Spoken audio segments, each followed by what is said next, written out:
If you'd like to read along, visit shahnamequest.substack.com for transcripts, illustrations, and bonus content. King Hushang is the second king in the Shahnameh. Now, I want to clarify at this moment that the world is really an amorphous place right now. There is no land yet called Iran. So when I say Iran at this moment, it's really the more broad mythical realm. Because as we'll find out in a few more stories, the actual land of Iran is named later when the world is divided among three brothers. But we'll get to that later.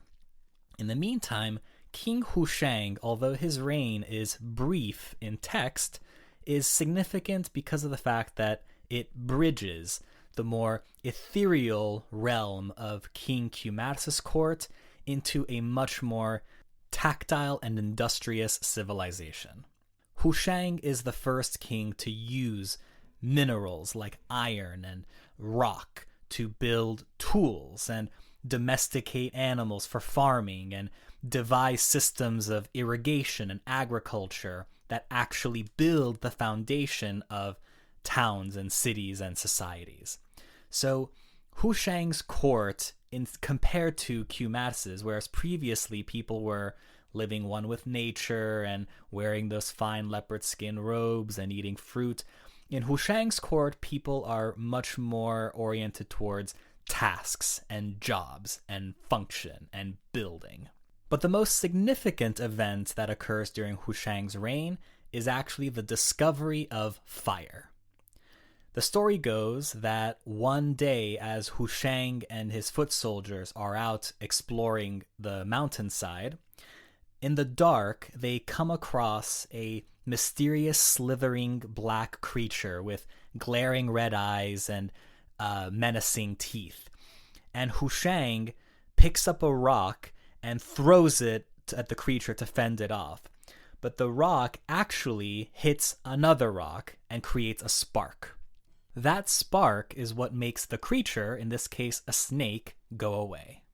And so from that moment on, Hushang realizes what a magical phenomenon this fire is and proceeds to use it for all of its divine purposes.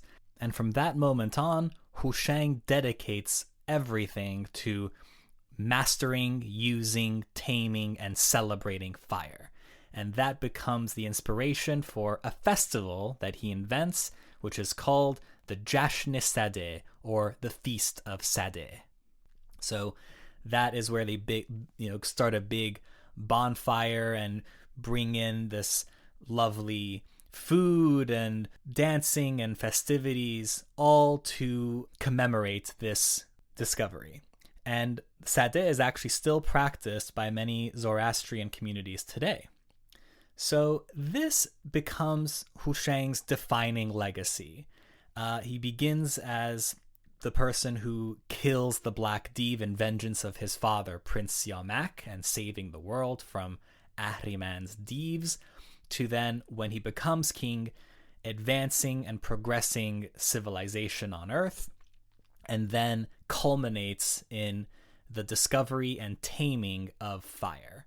And these are centerpieces of King Hushang's story.